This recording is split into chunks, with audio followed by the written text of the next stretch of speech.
Doctor পূর্বা চক্রবর্তী, অর্ণব,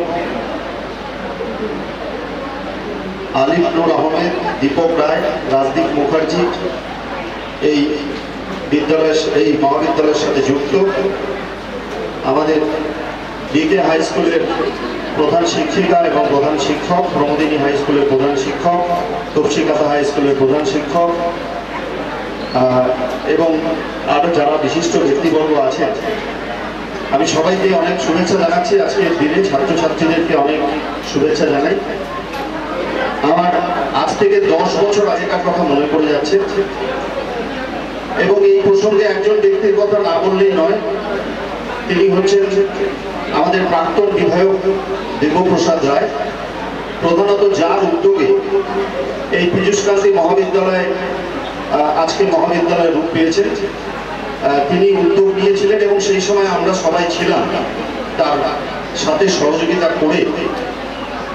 এই ঠিক যেখানে আজকে মঞ্চটা হয়েছে, এই মঞ্চেই আমি শিক্ষামন্ত্রীকে নিয়ে এসেছিলাম আজ থেকে 10 বছর আগে, এবং শিক্ষামন্ত্রী মানে এই প্লেসটাই শিক্ষামন্ত্রী এসে এখানে উদ্বোধন করেছিলেন। এবং তখন আমি বিধায়ক ছিলাম না, আমি এখানকার জেলা সভাপতি ছিলাম। 10 বছর আগে সেই দিনের কথা মনে পড়ে যাচ্ছে এবং খুব ভালো লাগছে যে আবার আপনারা আমাকে এখানে আহ্বান জানিয়েছিলেন। এই মহাবিদ্যালয়ের শুরু থেকে বিভিন্ন বিষয়ে আমি দেখেছি কাজ থেকে। প্রায় প্রতিদিনই প্রতিনিয়ত এই মহাবিদ্যালয়ের ছাত্রছাত্রী এবং শিক্ষকদের সাথে আমার ইন্টারাকশন হতো এবং আমি বিধায়ক থাকাকালীন 15 লক্ষ টাকা আমার বিধায়ক অর্থাৎ এমএলএ ফান্ড থেকে দিয়েছিলাম। তার একটা গৃহ নির্মাণ হয়েছে। আমি প্রিন্সিপাল সাহেবকে অনুরোধ করবো যদি সেটা একটা শুভ দিনের শুভ উদ্বোধন আপনি করে দেন। কিন্তু যে মঞ্চের পরিমল দিয়ে উপস্থিত আছেন সেখানে আমার বক্তব্য রাখার অবকাশ নেই, কারণ শিক্ষার বিষয়ে তিনি আমার থেকে অনেক ভালো বলবেন। আমি শুধু এটুকুই আপনাদের বলতে চাই যে আমি গবেষণাটা করেছিলাম বিশ্বভারতী বিশ্ববিদ্যালয় থেকে ইকোনমিক্সে এবং স্ট্যাটিস্টিক্সে। পরবর্তীকালে আলিপুরদুয়ার মহাবিদ্যালয়ে আমি 2 বছর গেস্ট লেকচারার হিসেবে আমি কাজও করেছি, চাকরিও করেছি এক সময়। তো এই মহাবিদ্যালয়ের প্রিন্সিপাল বা মহাবিদ্যালয়ের যারা আধিকারিকরা আছেন তারা যদি মনে করেন ছাত্রছাত্রীদের সহযোগিতার জন্য এখনো আমি ক্লাস নিতে পারি, আপনাদের সহযোগিতা করার জন্য যদি আপনাদের শিক্ষকের কোনো কম শিক্ষক যদি থেকে থাকে এবং আগামী দিনে এই মহাবিদ্যালয়টা ভালো হোক, এগিয়ে যান। কারণ এই পরিসরে আমাদের সোনাপুর চকুয়াখেতি এটাই কিন্তু আলিপুরদুয়ারের আসল জায়গা, যেখানে প্রথম আলিপুরদুয়ার তৈরি হয়, এই চকুয়াখেতি সোনাপুর। এই অনার্সও চালু হয়েছে, আগামী দিনে সায়েন্সও খুলুক, কমার্স খুলুক এবং এই মহাবিদ্যালয়ের পরিসর বাড়ুক। মহাবিদ্যালয়ে যারা পড়তে আসেন তাদের উদ্দেশ্যে একটাই কথা বলবো, আপনারা তো নবীন, আপনারা যখন স্কুলে পড়াশোনা করবেন, স্কুলের পঠন পাঠন আর মহাবিদ্যালয়ের পঠন পাঠন কিন্তু সম্পূর্ণ আলাদা।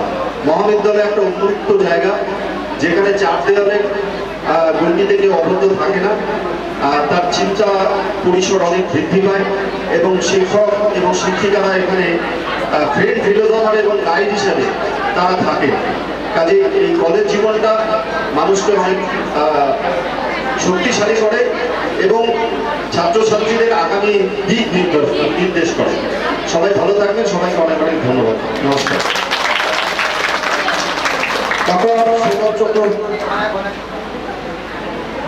ধন্যবাদ। উনি ব্যস্ত মানুষ, পণ্ডিত জ্ঞানী মানুষ। এত ব্যস্ততার সংযোগ সত্ত্বেও আপনি এসে উপস্থিত হয়েছেন। আপনার প্রত্যেকটি কথা অক্ষরে অক্ষরে মেনে চলব। শুরু করেছি আপনাদের সহযোগিতা নিয়ে একটা জায়গায় যাতে আমরা বুঝতে পারি, তার জন্য আমরা কালবদ্ধ। আশা করি চেষ্টা করলে কিছু না কিছু সফলতা আমরা পাবো। অজস্র ধন্যবাদ আপনাকে। এই মুহূর্তে যেহেতু আপনি থাকতে পারবেন না, তার জন্য অনেক ধন্যবাদ দিচ্ছি। আবার আপনাকে আগাম আসার জন্য আবেদন থাকলো। আপনার বিল্ডিং উদ্বোধনের পরিকল্পনাও থাকবে। অনেক অনেক ধন্যবাদ স্যার।